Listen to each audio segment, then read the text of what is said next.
Ya, baik. Assalamualaikum Ustaz. Waalaikumsalam warahmatullahi wabarakatuh. Saya ingin bertanya, apakah boleh saya infak tapi di atas namakan saya, kedua orang tua, kakek, nenek, dan saudara-saudara saya, sedangkan uang atau barang yang diinfakkan tidak seberapa. Terima kasih Ustaz. Ya, semoga Allah senantiasa memberikan keberkahan rizki kepada Anda, kelancaran dan kekuatan untuk beramal soleh dengan rizki yang Allah titipkan itu. Baiklah, hal yang pertama penting kita garis bawahi terkait dengan infak yang di atas namakan lebih daripada satu orang atau penginfak itu sendiri. Pertama, kaidah mengatakan bahwa seluruh amal ibadah itu berlandaskan penerimaannya di sisi Allah Subhanahu wa taala dan pemberian pahalanya pada niatnya. Itu di Al-Bukhari nomor hadis yang pertama, ya, Nabi SAW menyampaikan dalam riwayat Umar bin Khattab radhiyallahu taala anhu, qala Nabi sallallahu alaihi wasallam, innamal a'malu binniyat.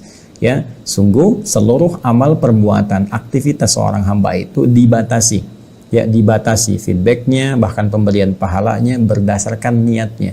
Jadi kembali kepada niat kita masing-masing. Bahkan niat ini yang menentukan sesuatu menjadi ibadah atau tidak.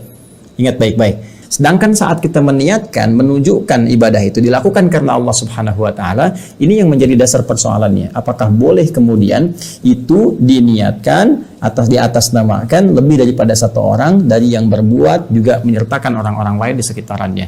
Maka kita bisa ambil contoh boleh dan tidaknya ini kembali kepada keterangan Al-Qur'an dan praktek yang dicontohkan oleh Nabi sallallahu alaihi wasallam, apakah langsung pada aspek ibadahnya atau ada ibadah lain yang identik dengannya dan bisa dikiaskan.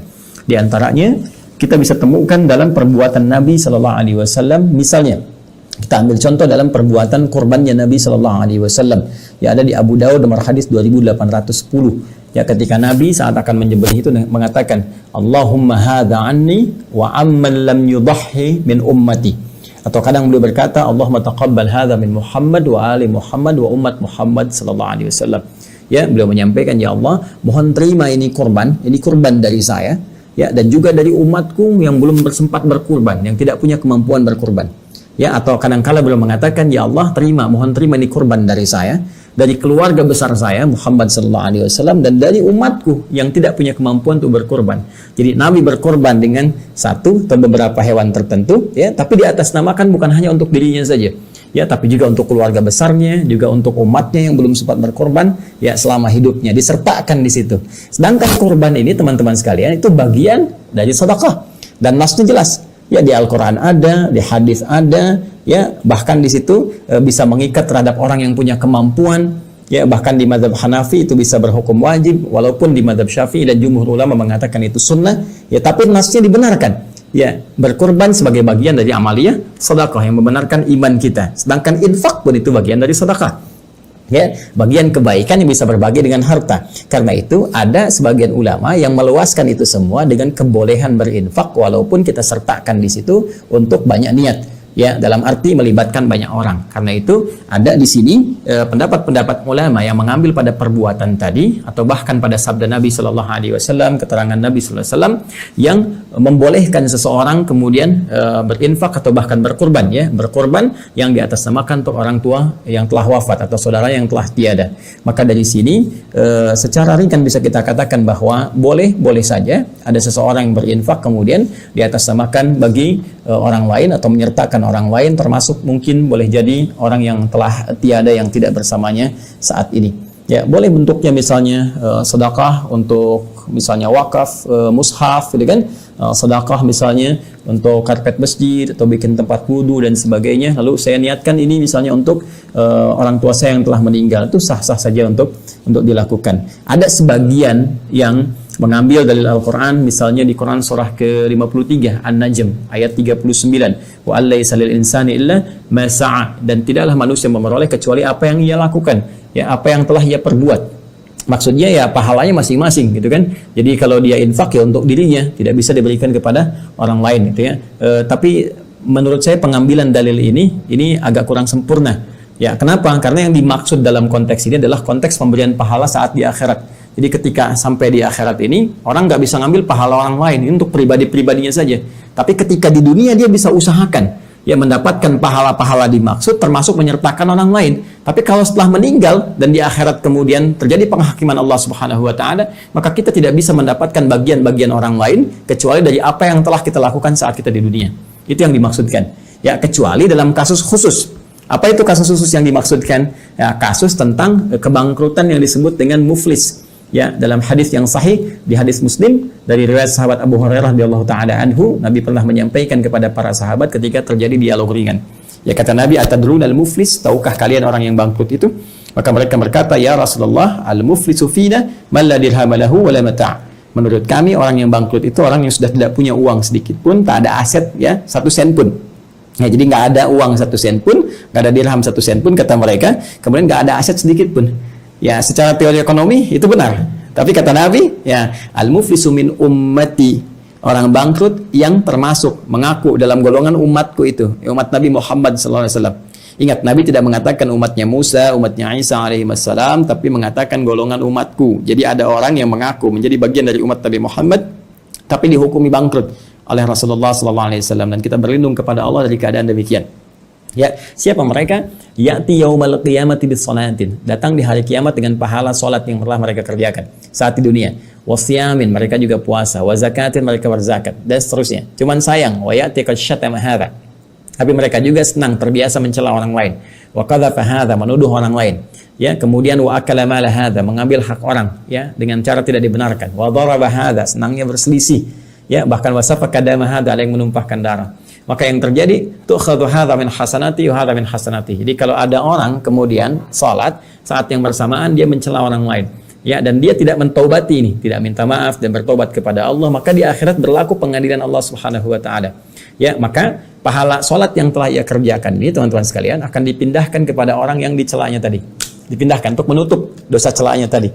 Ya, demikian seterusnya. Ya, kemudian dia puasa misalnya, dia juga fitnah orang lain, diambil pahala puasanya diberikan kepada yang difitnah itu. Fa in faniyat hasanatuhu, kalau habis kebaikannya, belum bisa nutup nih yang kurangnya. Ya, faturiha finnar, maka dilemparkan dia ke neraka untuk menutup segala dosa-dosa keburukannya ini. Sisanya, waliyadzubillah. Nah, itu yang sering diilustrasikan dengan oleh para ulama kekinian dengan transferan pahala, gitu kan? Jadi dia dapatkan itu dari orang-orang lain yang menzaliminya.